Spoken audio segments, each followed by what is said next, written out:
In 1984, Diego Maradona arrived in Naples and changed football forever. This is his first ever appearance in a Napoli kit on a Panini sticker.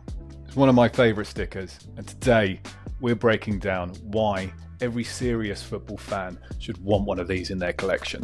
In 1984, Maradona signed for Napoli from Barcelona, where he'd had a torrid time, been kicked around, injured, treated like dirt, and he needed somewhere where the greatest footballer in the world could realise his potential, and that place was Napoli. Napoli had never won a Scudetto, was struggling in Serie A, so signing Maradona gave the people of Naples hope that their club could finally compete with the likes of Juve and Milan and perhaps become champions of Italy.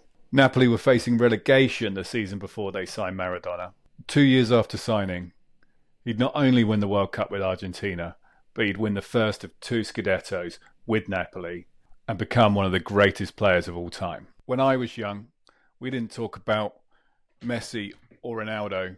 We talked about who was better, Pelé or Maradona. Maradona's greatest moment may have come in the 1986 World Cup with goal of the century, hand of God, lifting the trophy for Argentina. But he made his name in Napoli. And to start with, I just love the design on this. It's got the look of Maradona, that kind of dishevelled look with his hair, the classic blue Napoli kit, and the background matching the blue sky, kind of matching the Napoli colours, and the classic Panini border on the sticker with the green border on this year's Calciatori sticker. Now, I'm lucky enough to have this PSA 7, and they are actually really hard to find in good condition. The sticker has a total PSA pop currently of 62. Now, I've got a PSA 7 here. There's 3 PSA 7s graded. There's 6 PSA 8s and just 1 PSA 9. So when you talk about a sticker, a Panini sticker, Calciatori, that are potentially mass produced, nowadays they're produced in their millions, to just have 1 PSA 9 from Maradona's first year at Napoli of this incredible looking piece, that only 1 sticker has been found in good enough condition to get a PSA 9, is incredible, really. You'd think there'd be so many of these out there in Italy, in albums, in whatever, that there would be more than 1 out there to get a PSA 9, and obviously 0 PSA 10s out there. So to have this PSA 7, and when I look at it, there's probably a slight, the top left-hand corner isn't perfect, but that apart from that, it's flawless. The sticker, it's, in terms of eye appeal, unless you're looking under a kind of microscope at that corner, you're looking at a sticker that looks like it looks as new, basically. So for me as a collector, I'm looking at that. I want to put that on display and say, perfect. I've got Maradona's first year at Napoli. It's a piece of history, a piece of footballing history of what he did at Napoli and who he is as a player. One of the greats.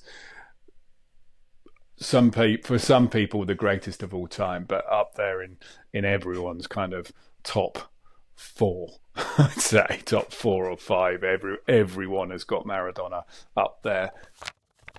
When I was young and we were saying who's the greatest, Pelé or Maradona, it wasn't Messi or Ronaldo. They didn't exist yet. It was Pelé or Maradona, and Pelé was probably a more complete footballer, but Maradona had that story. He had the personality. He had the tragedy. He had everything you want in a footballer that brings emotion to the fans. You didn't know what you were going to get with him right up until when he finished, really. It was his whole career was just exciting the whole way through. If you haven't seen the 2019 Diego Maradona documentary, I would recommend watching it. It's based around his move from Barcelona to Napoli, and then when he goes on to win the two titles with Napoli.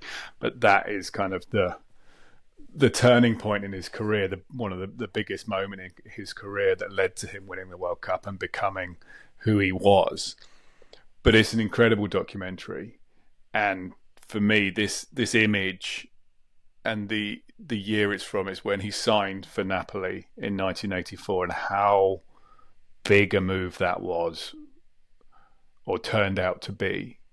But for the people of Naples, how big it was for them, because they had got the greatest player in the world at that time, and for them, a small club, to have signed this player was something that probably has never happened since.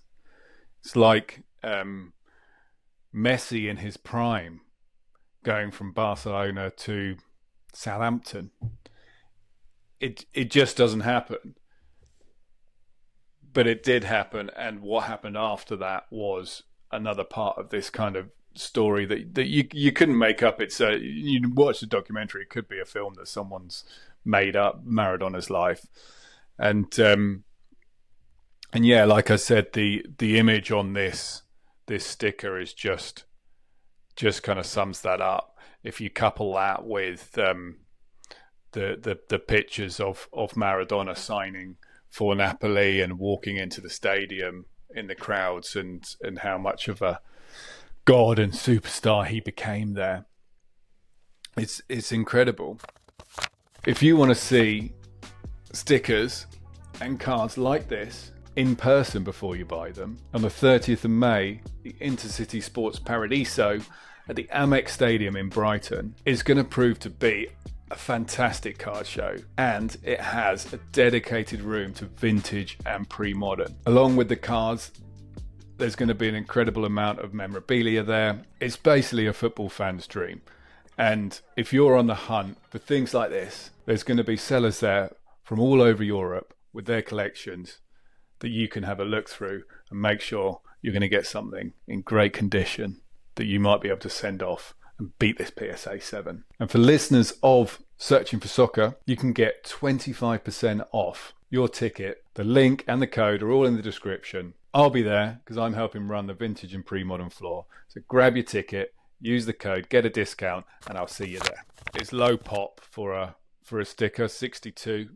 The ONE PSA 9. I'm hoping to the one I've got one at PSA at the moment. I'm hoping that might get an upgrade from my 7. In terms of value, you're not going to need thousands, millions to buy this card. Recent sales, a PSA 6 sold for $222. The raw prices are all over the place. One on eBay that wasn't in great condition sold for $44. An authentic one on Fanatics, which isn't graded, in not great condition as well, sold for $126. Earlier on in the year, PSA 6 sold for $350. So the prices are all over the place, which kind of tells me people don't really know enough about this sticker. There's certain people who value it highly, and other people that don't really know why they would value it highly. It's not as famous as the 1979 Calciatori sticker, his first Panini sticker in the Argentina kit, which often used to be considered as his rookie sticker by people who didn't know any better. But perhaps because of that sticker being 5 years earlier, has kind of made people not consider this sticker. There's a range of Barcelona stuff available for him. So yeah, it's one of those images of like a sticker that will always stand out for me, of the kind of great Panini sticker headshots that you see, and Maradona in his pomp at Napoli. It doesn't get a lot better for me. That's one of the pieces I'm always looking for. And when you're talking about, is the population going to rise? Like I said, it's probably underappreciated, this sticker, so a lot of people going to start grading it. There's 62 graded. In the last year there's been 10 graded, and the year before that was 9, so around 10 a year getting graded. There's often been a kind of worry in collectors that Panini stickers will just appear in their millions because they're mass produced, but no one really knows what the print runs were like in the 80s and 90s of these stickers. If we compare to a famous sticker from a similar era, the following year of Calciatori was the Maldini and Baggio rookies. Now, the Baggio rookie has 200, a PSA pop of 200, and the Maldini 178, and they're kind of going up at a similar rate of around 10 a year. I've been tracking it for a couple of years, and these are the cards that are highly sought after. So there, people are buying them, grading them because the value's there. But don't discount that with these higher value stickers that people are cracking them and then regrading to try and get a higher grade. So some of these Maldini and Baggio stickers may have been an 8 that's cracked to get a 9, or a 9 that's cracked to try and get a 10 and resubmitted. So the pop has artificially gone up because there isn't another stick. It's the same sticker graded twice. So it happens a lot with very high value stickers. So the population might not be an exact reflection on how many of these stickers exist, but it's something.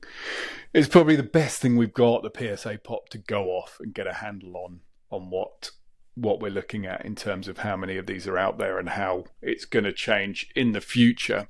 So I wouldn't be thinking there's going to be a huge influx of these. Like I said, I'm always on the lookout for them, and they don't come up in good condition raw very often at all. So to find them,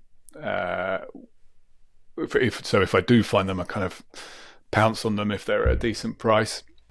But there's lots of great cards of Maradona in his Argentina kit out there, but I find there's not actually many playing days of Maradona in Napoli. So this, for me, is the best thing in a Napoli kit that you can get.